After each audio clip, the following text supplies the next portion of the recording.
Did you know that strippers earn more tips when they're ovulating? And do you know how Josephine exacted her revenge on a cheating Napoleon? Welcome to this episode of Fascinating Fragrant Facts, episode 1, and these episodes are going to be short and sweet. Let's dive into the first fact. Related to the mint family, patchouli, oh my goodness, this is one of my favourite oils in the world, and I put this into a face oil as well because it has deodorizing properties. Allegedly it has toning effects, but also it helps to refine large pores, which I have an oily T-zone. So I find patchouli an incredibly useful oil in the face oil that I make for myself. And if you buy my book or go on my YouTube channel, you will be able to see the recipe for this face oil and how I make it. But let's move on to a fascinating fact about patchouli. Patchouli was discovered by accident for use in perfumes. Now, Napoleon would import cashmere shawls from, of course, Kashmir, and the traders on their travels, because they wouldn't travel by plane in those days, they had to protect the fabric from insects and moths, etc. So what they did is they placed fresh patchouli leaves between the fabric because of the strong scent of the patchouli leaves. But on their journey to France, these leaves would obviously dry over time. And when they were dried, they emitted this intoxicating scent. And consumers eventually would purchase the shawls purely for the fragrance themselves. And then there came a time when Napoleon stopped importing shawls because he wanted to concentrate on garments, etc., being made locally in France. But yeah, fascinating fact that people would buy cashmere shawls for the fragrance, and that's how it was discovered for use in fragrance. Another thing about Napoleon. In 1810, when Napoleon annulled his marriage to Josephine, because yes, he was a cheater apparently, Josephine decided to take up revenge because Napoleon took up with his lover. And how did she do this? Well, one of the fragrances that Napoleon hated the most was musk. So she soaked his garments and doused the walls of his apartment in musk oil. This fragrance is something that he could never escape from. And it's funny then, because he would then, in this apartment, whether he continued to live there or not after this, it's a scent that you can't get rid of when you do douse it into the walls of an apartment. He would be forever reminded of his cheating days. So yeah, that's a lesson learned, isn't it, for Napoleon? That's why when they're building mosques, they use musk in the cement a lot of the time, and in the bricks when they're building them, so that there's always this amazing fragrance that would last for decades or longer. Another one about Napoleon. It's alleged, actually, I think I've got a book about the writings of Napoleon to Josephine. They sent each other love letters all the time because he used to travel. And he wrote a sexy letter to Josephine during one of his many voyages, and that read, Je reviens, ne te lave pas, which means returning home, don't wash. Because he loved the scent of her own skin.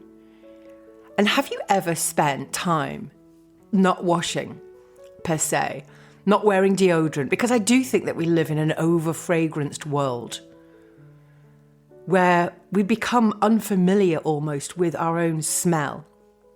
Now, I'm not talking about stinky body odour. I'm talking about the natural pheromones and aroma that emits from your sweat glands, etc. I would suggest that you spend a week not wearing fragrance, not wearing fragranced oils, and not wearing deodorant to cover up the smell. Perhaps do this when you don't have anywhere to go. Perhaps if you're on a retreat or something, you don't have to be around other people.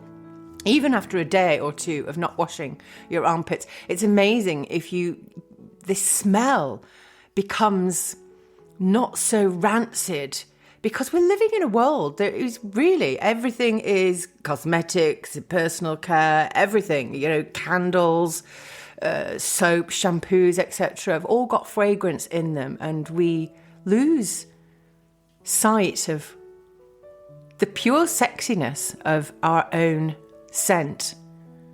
So try it. I did. I was very surprised. I actually like the smell of my own armpits and my nether regions when not washing them with fragrance soap. Anyway, let's move on. Did you know that male butterflies attract their mates by secreting perfume onto their wings during courtship and hovering over the female while sprinkling her with a delicately scented dust? How beautiful is this? Is that the male butterfly is the one that smells, and it's a courtship. So if you ever see these butterflies hovering, we've all seen them in the garden, out on a walk in a forest or a wood, and the butterflies, and we can see this little dance that they do. Well, this is the male butterfly hovering over the female. Imagine he's sprinkling this like scented fairy dust. How beautiful is that? Have a look if you can see it with the naked eye next time you're out and see male butterflies and female butterflies courting. Here's a really short one. The male silkworm can smell the female silkworm from a distance of more than 6 miles. Yes. But imagine how long it would take that silkworm to travel 6 miles. And imagine if she keeps heading east and he keeps heading east. Is he ever going to catch up with her? I don't know. Let's ask David Attenborough. Another thing about animals is a lot of novelists have written about the smell of fear. And of course, there's lots of research been done working with rats. And this research has shown that stressed rats actually give off a special odour. And the other undistressed rats detect that stress odour, and they have a physical analgesic response so that they will be prepared for the pain. I mean, imagine they know that this rat is getting stressed for some reason or another, and the other rats are preparing themselves for whatever that rat is going through. It's incredible. When we talk about fragrance, though, a lot of people think that every brand has their own in-house perfumer. And this is definitely not true. I will explain all right now. When people have fragrances, so let's say great big brands like L'Oreal come out with obviously all these cosmetics, personal care items, or even smaller brands, perhaps, Tom Ford, I'm saying smaller brands, he's a big brand. But when we look at fragrances that are out there on the market, there's very few brands that create their own fragrances. In fact, only a handful of brands have their own in-house perfumer. And these perfumers will be dedicated to that brand. So they are required by their contract to work in-house. So let's say Guerlain, Chanel, Hermes, Louis Vuitton, Dior, and Cartier. These perfumers, during their tenure of working for these large companies, will not create fragrances for anybody else, for any other brand, only for these companies. But most other infamous brands commission a perfume house to create their scents, and their perfumers will also work on many other brands. So somebody might be working on a fragrance for, let's say, I don't know, Boots bring out their own fragrance, or Superdrug, or Bloomingdale's, or Macy's, or, think of all of these different brands when you go to, the duty-free or the perfume stores. And they will have a perfumer that's worked on their fragrances, but this perfumer can also work on a fragrance for me as well. So they're not dedicated to any singular brand. They work on lots of other brands and lots of other commissions, as it were. And they don't just create fragrances like perfumes per se. They create fragrances for things like car air fresheners, household products, deodorants, cosmetics, personal care, and candles, toothpaste even. Your washing up liquid, your fabric conditioner, your washing powder. So these perfumers don't just make perfumes, they make fragrances for all of the products that I've just mentioned, but they can also make perfumes for even, let's say, Jo Malone. They don't have their own in-house perfumer. And now Jo Malone, when she sold to Estee Lauder, she's now set up her own brand in London called Jo Loves. She doesn't create her own fragrances. She hires a perfume house to create them for her, and she collaborates with them. So that's a very surprising, fascinating fact about fragrance, isn't it? Let's talk about the Comtesse d'Aumont, who created a spicy mace scent to perfume her gloves, but she was held to be an alchemist and burned as a witch. Why did they do that? I always found that really, really fascinating. And then they didn't just burn them, they used to drown them, didn't they? When they thought that women were witches. And what they would do is they would dunk them into the water, and they said, well, if you survive, you're a witch, and we're going to kill you anyway. And if you die, then you're not a witch. Whoops, sorry. Bizarre. This is interesting about Empress Josephine. Now, long opera gloves. I love a long opera glove. I think they're beautiful. If you have nice upper arms, which I don't. But they may be the most erotically alluring garment ever invented. But the Empress Josephine actually wore them not to increase her allure, but because she thought her hands were ugly. And do you know who else thought her hands were ugly? Vivian Leigh. Can you imagine Vivian Leigh? Beautiful, beautiful woman. Gone with the Wind, and she thought her hands were ugly. Did you know that some scents are so powerful that the gloving room at Hampton Court Palace still smells of the perfumes used to scent the leather? Fragrances such as ambergris, musk and civet. Now, you might have heard me talking about the little town of Grasse where I studied at the Grasse Institute of Perfumery. I am going there this May for the Rose de Mai Festival. But the main industry in Grasse was actually glove making and leather tanning.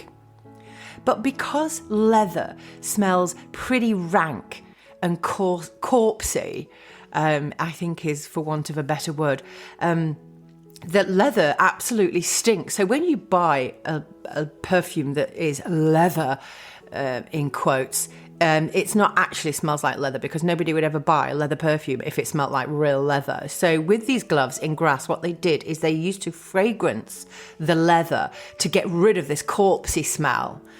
And what happened is that these perfume gloves actually caught on, and then Grasse supplied these gloves, and the business of scent overtook the business of leather, and they no longer tan leather in Grasse or make gloves. They now are known as the City of Perfume. They basically created a solution to their own problem, and then that was their thriving industry. This is one of my favourite fascinating facts that people are always astounded. Did you know that strippers make more money when they're ovulating? And this is not conjecture, this is actually a carefully controlled study in Mexico that revealed that strippers get more tips from their clients when they're ovulating. And in this study, the strippers were broken into two groups. One group was taking the contraceptive pill, and so their hormones were flatlining. And the second group were naturally ovulating. And they logged into a computer each time they performed and reported the stage of their monthly cycle and how many tips they made that night. And the results clearly showed a huge spike in tips with strippers who were ovulating compared to the strippers who were on contraceptive pills that had a steady tip rate throughout several months. So the conclusion to this is women appear to be more sexually attractive to men when they're ovulating. Now, is it just the scent of a woman? Is it the spike in pheromones? Will we ever know? It seems to be the same in the animal world, though. Females who are ripe for breeding attract more males to procreate. And I witnessed this because I live in the countryside in France and there's lots of stray cats, and you can see, litters of kittens everywhere. And yes, the males hunting down the females because they know that she's in heat. A fascinating fact about space. According to the astronaut Chris Hadfield, space smells like burnt steak or the remnants of a barbecue, and a little like gunpowder. Who knew? Will we ever go to space and find out? Did you know that many odours that you smell in the plant world is because of defence mechanisms? For instance, the smell of tobacco, cannabis or coffee. You're getting the aroma because the plant is being attacked, and it's the same for grass. So go outside. If you can go and find a blade of grass, pick it, don't break it, don't snap it, just pick it at the root or snap it at the bottom. Put it in your hands, smell it. Won't really smell of anything. Now snap that leaf in half. What do you smell? Give it a few seconds. It will release a green volatile odour, and a green leaf volatile odour it's actually called. And this is because it's being attacked and it's crying out for help. Help me, help me. So imagine the next time you are mowing the grass and you smell that newly cut grass smell. It's actually a billion blades of grass crying out for help. And that's what it is. The same with tobacco, cannabis or coffee. Now, have you ever heard about this when you pee? That smell that you get when when you're peeing, if you've eaten asparagus, it's like they call it asparagus pee, don't they? But did you know that 10% of the population can't smell it because they have a single mutation in their olfactory receptors that renders them unable to smell the asparagus, even though it is there? It's the same with musk. A certain percentage of the population can't actually smell musk either. But yeah, so if you can smell pee in your asparagus after you've eaten asparagus, obviously, then that means that you don't have this mutation in your olfactory receptors. But if you can't smell pee in your asparagus, then you're one of the 10% of the population. A fascinating fact about the blue lotus flower. It has been proven to be a good source of flavonoids, and flavonoids are the natural health-giving colouring agents found in many fruits and vegetables. So when we talk about blueberries, for instance, or blackberries being incredibly healthy, and they say that it's because of these flavonoids that are giving it its colour. That's what gives them these powerful, strong antioxidants. But today, flavonoids are taken in concentrated form in herbal health preparations, such as Ginkgo Biloba, which I actually take. And this is a plant that's been used in Chinese medicine for thousands of years to ward off the effects of old age by boosting peripheral circulation, which improves mental illness and short-term memory. And I do notice a difference when I take my ginkgo. This particular batch I bought when I was in Bangkok, and I do notice that I have improved cognitive function when it comes to thinking, etc. So yeah, give it a go. Talking about the brain, Dr. Liz Williamson, an expert on the effect of chemicals on brain function, has listed these effects. She said, "We are using ginkgo for a lot of different conditions, but the main one is probably before age-related deterioration. Ginkgo is known as a kind of anti-aging herb." Gosh, who doesn't need one of those? It's a free radical scavenger and an antioxidant, and has particularly been shown to be useful in mild Alzheimer and memory dysfunctions and various conditions where blood flow is at fault, migraine, tinnitus, and so forth. But here's a really interesting fact about ginkgo. It even has a sort of Viagra effect. I actually got this excerpt from a book called The Private Lives of the Pharaohs by Joyce Tilsley. So if you're interested in the private life of the pharaohs, then go and search for that book. It's pretty fascinating.